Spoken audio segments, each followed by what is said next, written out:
17 জুলাই ডালাসের এক দোকানদার তাদের কার্ড রিডারে এমন কিছু খুঁজে পেলেন যা সেখানে থাকার কথা ছিল না। মাত্র 24 ঘন্টার মধ্যে এই আবিষ্কার একটি $2 কোটি 30 লক্ষ বিশাল অপরাধ চক্রকে বন্ধ করে দেয়। এই অপরাধীরা ভেবেছিল তারা ক্রেডিট কার্ডের সব জানে।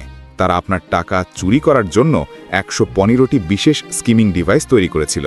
কিন্তু তারা এবং আমরা জানতে পারলাম যে আপনার পকেটের ছোট্ট প্লাস্টিক কার্ডটি পৃথিবীর সবচেয়ে সুরক্ষিত উৎপাদন প্রক্রিয়ার মাধ্যমে প্রায় 10,000 মাইল পথ পাড়ি দিয়ে আপনার কাছে পৌঁছেছে। প্রতিটি ক্রেডিট কার্ড শুরু হয় বিশুদ্ধ পলিভিনাইল ক্লোরাইড বা পিভিসি থেকে। এটি এমন সুরক্ষিত প্লাস্টিক যে এর সঠিক ফর্মুলা ক্লাসিফাইড মাত্র হাতে গোনা কয়েকটি কোম্পানি এটি বৈধভাবে তৈরি করতে পারে। এরপর এই কাঁচামালগুলো সামরিক ঘাঁটির মতো সুরক্ষিত ফ্যাক্টরিগুলোতে যায়। বাইরে থেকে দেখলে এটা একটা সাধারণ গোদাম মনে হলেও ভেতরে থাকে 3টি নিরাপত্তা বেষ্টনী। এই কারখানার চারিদিকে থাকে এমন শক্তিশালী ইলেকট্রোম্যাগনেটিক ফিল্ড যা প্রায় 500 ফুটের মধ্যে মোবাইল বা জিপিএস সিগন্যাল জ্যাম করে দেয়। কর্মীদের ভেতরে প্রবেশও বিমানবন্দরের চেয়ে কঠিন। তাদের পকেট বা সেলাই ছাড়া বিশেষ পোশাক দেওয়া হয় এবং ফুল বডি স্ক্যানারে সব ধরনের গোপন ডিভাইস পরীক্ষা করা হয়। উৎপাদন ফ্লোরটি প্রকোষ্ঠে বিভক্ত যেন একজন কর্মী কেবল তার নির্দিষ্ট একটি কাজই জানেন। পুরো প্রক্রিয়াটির গোপনীয়তা নিশ্চিত করার জন্য এই সতর্কতা নেওয়া হয়। প্লাস্টিকের শিটগুলো আসে অত্যাধুনিক ট্র্যাকিং ডিভাইসযুক্ত সাঁজোয়া ট্রাকে। রুট থেকে সামান্য বিচ্যুত হলেই সশস্ত্র সুরক্ষা দল পাঠানো হয় এবং সামান্য তাপমাত্রার পরিবর্তনেও পুরো চালান বাতিল করে দেয়া হয়।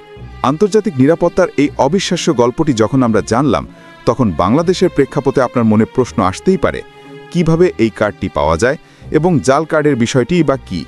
বাংলাদেশে বৈধ ক্রেডিট কার্ড পাওয়ার প্রক্রিয়া। আপনি যদি BRAC bank, city bank, standard chartered বা ইবিএলের মতো প্রতিষ্ঠান থেকে ক্রেডিট কার্ড নিতে চান, তবে আপনাকে কিছু মৌলিক শর্ত পূরণ করতে হবে।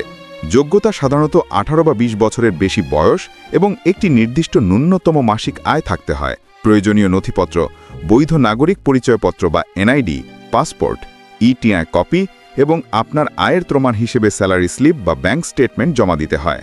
এরপর ব্যাংক আপনার ডকুমেন্ট যাচাই করে এবং ক্রেডিট চেক করার পরই কার্ড ইস্যু করে। এবার ফেরা যাক কার্ডের নিরাপত্তায়। এই সুরক্ষিত কার্ডটির ভেতরে আছে 12টি আলাদা স্তর। এর আণবিক কাঠামোতে লুকিয়ে থাকে মাইক্রোস্কোপিক ট্রেসার যা প্লাস্টিকের ডিএনএর মতো কাজ করে। এটি খালি চোখে দেখা যায় না। এরপর আসে প্রিন্টেড লেয়ার।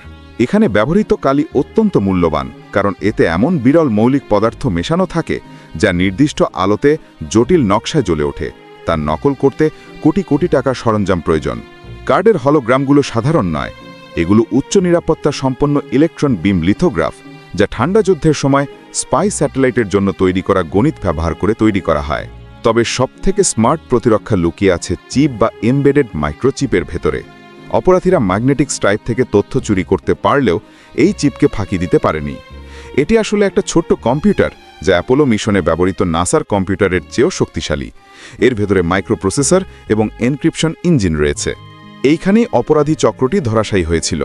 তারা কার্ড নাম্বার চুরি করলেও চিপ থেকে তৈরি হওয়া প্রতিটি লেনদেনের জন্য স্বতন্ত্র এনক্রিপ্টেড ট্রানজ্যাকশন কোড তৈরি করতে পারেনি।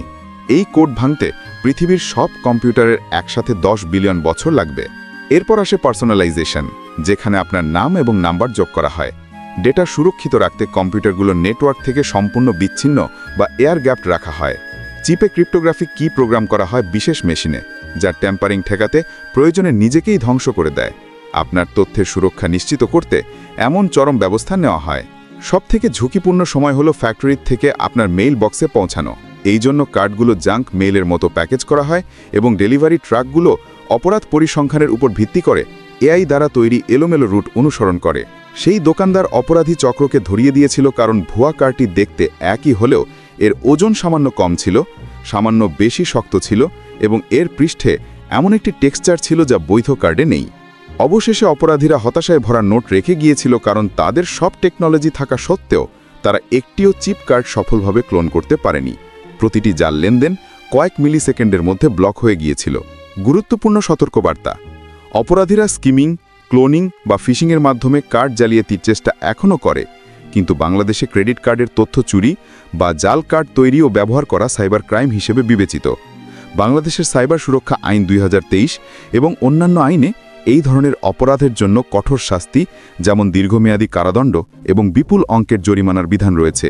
তাই এসব থেকে দূরে থাকা এবং নিরাপদ লেনদেন করাই বুদ্ধিমানের কাজ। পরের বার যখন আপনি কফি কেনার জন্য কার্ড ট্যাপ করবেন তখন মনে রাখবেন আপনি যা ধরে আছেন তা কাঁচা তেল থেকে শুরু হয়ে একটি ক্ষুদ্র সৈনিকের মতো আপনার আর্থিক নিরাপত্তার জন্য লড়ছে। বিদায়।